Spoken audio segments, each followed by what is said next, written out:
Om Swastiastu, Namo Buddhaya, Salam Kebajikan untuk kita semua. Halo semuanya. Selamat datang di podcast No Judgment Mixed Blessing. Jadi kali ini kita mau diskusi nih tentang observasi yang udah kita lakuin di Vihara Ekayana Serpong bersama Romo Aganando Kolilo. Gimana nih? Sebelumnya kalian udah pernah ke Vihara Ekayana Serpong belum? Kalau aku pribadi sih, aku sebenarnya sudah lumayan sering karena memang tempat baktian aku kan di wihara itu ya. Nah, kalau misalnya Muti, Kalau aku, jujur aku baru pertama kali sih ke situ. Oke, boleh dong sharing menurut kalian Vihara yang di sana tuh gimana sih? sumpah bagus wiharanya. Soalnya kan aku bukan dari sini ya, jadi kayak aku pertama kali ke wihara itu aku merasa kayak, oh gila, kayak wiharanya keren banget sih dari segi desain bangunannya. Terus dalamnya tuh bener-bener kayak menurut aku tuh lumayan luas ya. Apalagi itu ada berapa lantai itu, kalau nggak salah ada 5 lantai kayaknya ya kan. Gede juga ya? Heeh. Oke, kalau menurut Menti sendiri gimana? Untuk pertama kali ke sana aku kayak pertama kali itu rapihnya sih, kayak sangat terstruktur, terus juga kayak bersih gitu sih lingkungannya, sangat terjaga lah pokoknya. Mungkin banyak orang yang udah sering lewat sana kali ya, karena kan Serpong yang besar kali ya. Maybe. Pasti banyak orang tahu, tapi belum tentu semuanya tahu dalamnya gimana, makna dari arti namanya kayak gimana. Makanya kita kali ini mau bahas bareng. Kita mulai dari awal dulu kali ya. Apa sih Vihara Ekayana itu? Jadi gini, sebelum berdirinya Vihara Ekayana di Serpong itu, dia tuh pernah bangun juga di Jakarta. Namanya itu Vihara Ekayana Asrama, teman-teman. Nah, itu tuh berdiri pada tahun 1994. Nah, di situ barulah mereka membuka cabang, salah satunya di Serpong ini cabangnya. Gitu. Tapi kan seiring berjalannya waktu kan pasti banyak tuh umat-umat Buddha yang pindah ke daerah lain, dan tentunya kan nggak cuma di Jakarta doang ya. Nah, jadi terutama nih banyak yang pindahnya ke Serpong. Nah, jadi karena jarak dari Jakarta ke Serpong itu kan lumayan juga kan ya. Kalau misalnya perginya pulang pergi gitu makan biaya juga kan. Ya, Nah, makanya akhirnya karena banyak umat juga yang di Serpong, dibangun juga wihara di sini gitu. Oh, jadi Vihara Ekayana yang di Serpong itu pengembangan dari yang Jakarta ya? Iya, tepatnya cabang pengembangan karena umat Buddha yang di Serpong ini juga butuh untuk meditasi, untuk pendidikan Buddha dan segala macam. Gitu. Nah, awalnya penasaran banget namanya tuh Indah Ekayana. Itu artinya apa sih?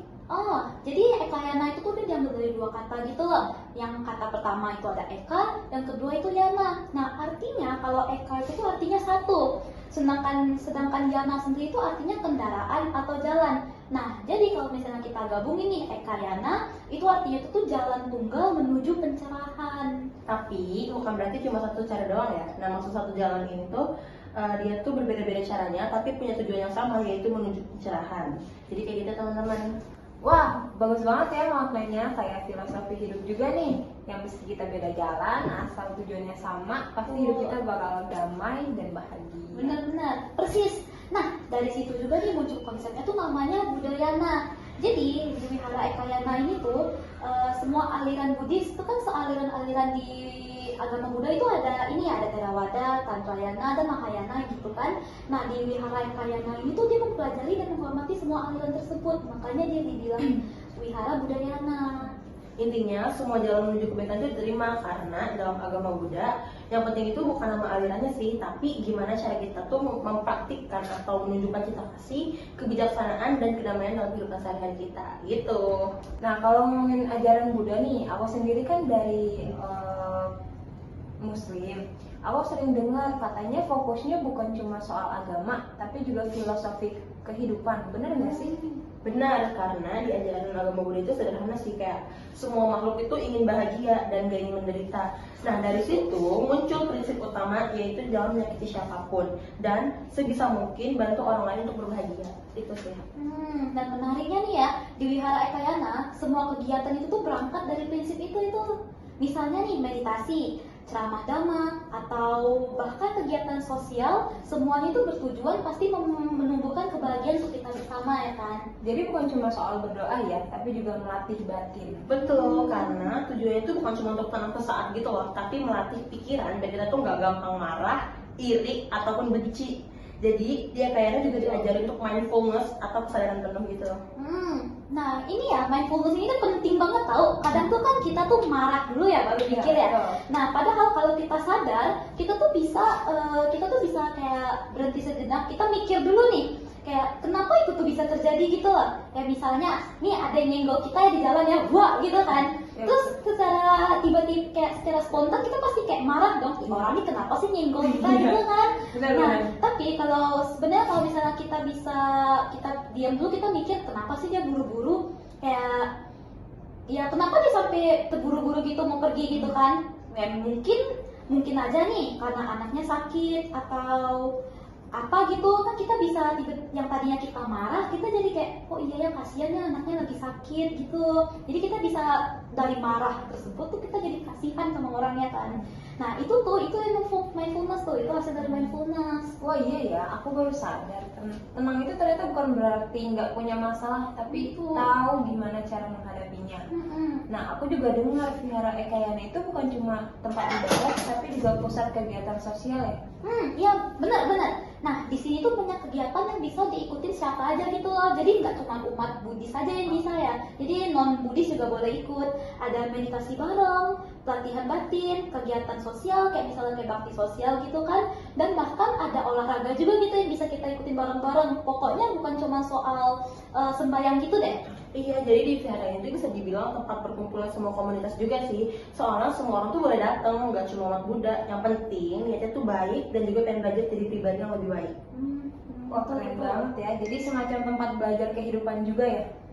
Iya, karena banyak anak muda yang ikut juga sih. Karena apa ya, ajaran Buddha di sini tuh enggak yang eksklusif gitu loh, malah relevan buat kehidupan modern. Kayak gimana sih cara ngatur stres, apalagi kan anak muda zaman sekarang tuh mudah banget stres kan, nggak ngerti perasaan diri sendiri. Nah, kalau misalkan kita join ke situ, nanti kita bakal belajar cara mengatasi hal tersebut gitu. Ngomong-ngomong, kalian pernah perhatiin nggak arsitektur viharanya tuh keren banget, ada patung, stupa, dan bentuk atapnya tuh unik banget gitu. Setuju. Nah itu ya kan ada ini ya makna-maknanya ya. Terus setiap detail-detail dari vihara ini tuh punya maknanya juga loh. Misalnya nih, kalian pernah kayak kepikiran gitu nggak sih kalau patung Buddha itu tuh kenapa banyak yang kayak istilahnya bukan nyembah sih sebenarnya itu tuh, tapi tuh patung Buddha di sini tuh kita tuh lebih kayak kita menghormati gitu loh, menghormati sebagai simbol kebijaksanaannya gitu. Kayak gimana? Kita menghormati guru gitu, bukan orangnya yang kita sembah, tapi itu kita menghormati ajarannya yang telah ini diajar gitu. Oh iya, kalau kita lihat lagi tuh ya, arsitektur vihara tiap negara tuh beda-beda. Kayak misalkan nih, di India itu bentuknya lebih sederhana. Kalau bahkan di Tiongkok tuh biasa lebih oriental. Terus kayak di Thailand tuh lebih runcing dan berlapis emas. Sedangkan di Indonesia tuh kayak di Borobudur gitu loh, yang jadi bentuknya menyesuaikan budaya lokal dari setiap negara. Berarti itu tuh nunjukin kalau ajaran Buddha bisa beradaptasi di mana aja ya. Benar, karena intinya tuh bukan soal bentuk luarnya, tapi makna di dalamnya itulah. Selama tujuannya itu membawa kedamaian dan kebaikan, semua budaya itu bisa aja jadi wadahnya kan? Betul. Kalau dari kalian sendiri, apa sih pelajaran yang paling berkesan dari mengenal Vihara Ekayana Serpong ini? Kalau aku sih paling yang tadi ya, yang mindfulness tadi, karena kayak hidup ini kan penuh banget nih hal yang bisa kita kontrol, dan kita tuh bisa ngontrol tuh cuma dari pikiran kita doang gitu loh. Dan menurut aku itu relate banget sih untuk anak-anak muda zaman sekarang. Nah kalau aku sendiri itu sebenarnya nilai toleransinya sih, kayak gimana semua perbedaan nih nggak cuma di Buddhis saja kan, itu bisa disatukan tanpa kehilangan jati dirinya sendiri gitu loh. Dan itu tuh keren banget sih, dan relevan juga kan buat kehidupan kita yang sekarang ini, ya kan? Dunia bakal lebih damai kalau semua orang bisa berpikir kayak gitu ya. Benar. Wah, nggak kerasa udah lumayan panjang kita ngobrol ya, seru banget bisa bahas dari sejarah, makna sampai filosofi Vihara Ekayana Serpong.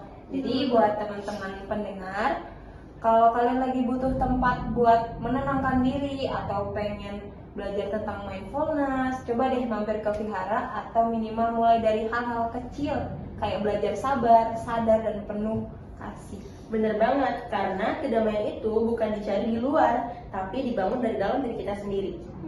Dan semoga obrolan kita hari ini tuh bisa membuat kalian lebih semangat lagi untuk hidup damai dan bahagia. Amin, amin banget. Terima kasih ya banyak Muti. Sama, Udah juga. sharing hari ini di podcast.